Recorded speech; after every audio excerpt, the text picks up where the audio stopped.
ओम नमो भगवते वासुदेवाय नमः। श्री अधिक मास महात्म्य अध्याय 11।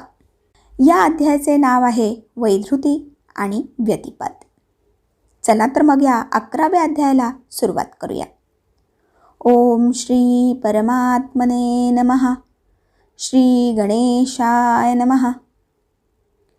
अधिक मासाचे महत्त्व जाणून घेत असताना लक्ष्मीने भगवान विष्णूंना एक प्रश्न विचारला। स्वामी गोपालकृष्णाच्या पुरुषोत्तमाच्या वरदानाने पवित्र झालेला अधिक मास हा पुण्यकारक हे खरे, पण त्यातही काही विशेष महत्त्वाचे दिवस आहेत का? काही खास पर्वकाळ आहेत का? त्यावर विष्णू म्हणाले, होय देवी, होय। या अधिक मासातले 5 पर्वकाल हे विशेष पुण्यकारक आणि फलदायी आहेत। ते कोणते? लक्ष्मीने लगेचच विचारले। तेव्हा भगवान विष्णू म्हणाले, वैधृती, व्यतिपात, पौर्णिमा, अमावस्या आणि द्वादशी ही 5 विशेष पर्व आहेत। देवी, तुझ्या मनातली त्यांचे महत्त्व जाणून घेण्याची इच्छा जाणून मी तुला त्याबद्दलची क्रमश माहिती सांगतो, ती आता ऐक। पूर्वी सूर्यकुळातील धर्मनिष्ठ आणि प्रजादक्ष अशा एका राजाने वैधृती या पर्व काळात पवित्र नद्यांचे स्नान केले। गोरगरिबांना अन्न, वस्त्र आणि धनदान दिले। भगवंताचे नामस्मरण केले।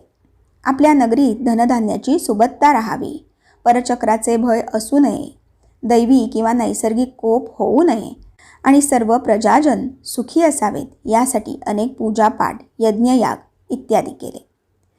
त्यामुळे तो मांधाता नावाचा राजा आणि त्याची प्रजा हे तर सुखी झालेच, पण वैधृती पर्वकाळात केलेल्या त्या व्रतवैकल्याने त्या राजाला इंद्राचे इंद्रपद प्राप्त झाले। इंद्रपद प्राप्त झालेला राजा मांधाता हा ऐश्वर्य भोगू लागला, तर पदच्युत झालेला इंद्र मात्र रानोमाळ भटकू लागला। इंद्र असाच रानावनातून भटकत असताना त्याची महर्षी नारदांशी गाठ झाली। देवेंद्रांनी पुढे होऊन त्यांचे पाय धरले, त्यांना आपल्या मनातले शल्य सांगितले। तेव्हा देवेंद्राला समजावीत नारद मुनी म्हणाले, देवेंद्रा, तुझे हे असे दुखी होणे अगदी स्वाभाविक आहे। तुला तुझे गेलेले पद जर हवे असेल तर तू एक कर। आता अधिक मास येईल, तेव्हा वैधृती पर्वकाळ तू स्नानदानादिक पुण्यकर्म कर, त्यामुळेच तुला तुझे गेलेले पद प्राप्त होईल। नारद मुनींनी सांगितलेला सल्ला देवेंद्रांना पटला। त्यांनी खरोखरच अधिक मासात स्नानदानादिक कर्मे केली, त्यामुळे पुढे खरोखर देवेंद्रांना त्यांचे गेलेले पद प्राप्त झाले। भगवान विष्णू पुढे सांगू लागले, माझा भक्त प्रल्हाद याने पण वैधृती पर्वकाळात माझे अखंड नामस्मरण केले, त्यामुळेच दैत्यकुळात जन्माला येऊनही त्याचा जन्म सार्थकी लागला। त्याला राज्यपद मिळाले, माझी कृपा मिळाली।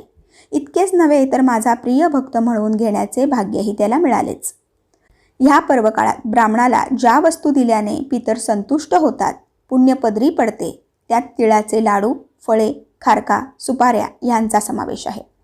तसेच या पर्वकाळात ब्राह्मणाला तुपाचा दिवा, खीर, वस्त्र, पात्र इत्यादी गोष्टी श्रद्धेने दान कराव्यात असेही शास्त्रधर्म सांगते।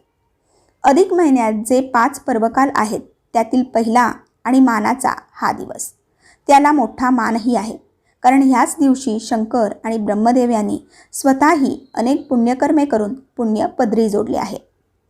या महिन्यात दुसरा पर्वकाळ म्हणजे व्यतिपात योग, चंद्र सूर्याचा समान योग प्राप्त होणे म्हणजेच व्यतिपात योग। या मंगल क्षणी स्नान, दान इत्यादी पुण्यकर्मे केली तर जास्त पुण्य पदरी पडते। ह्या पर्वकाळी पहाटे लवकर उठून पवित्र गंगा स्नान करावे, देवपूजा करावी, भगवंताचे दर्शन घ्यावे, नामस्मरण आणि ध्यान करावे। गरीब भुकेल्या जीवांना अन्न द्यावे, वस्त्र द्यावे, धनधान्य वस्त्र यांचे दान करावे। मात्र असे दान करणाऱ्या व्यक्तीने मी दान देतोय असा गर्व किंवा अभिमान बाळगू नये। जर तसे झाले तर मात्र पुण्यपदरी न पडता पदरी पाप पडते आणि दानाचे फळ हे निष्फळ होते।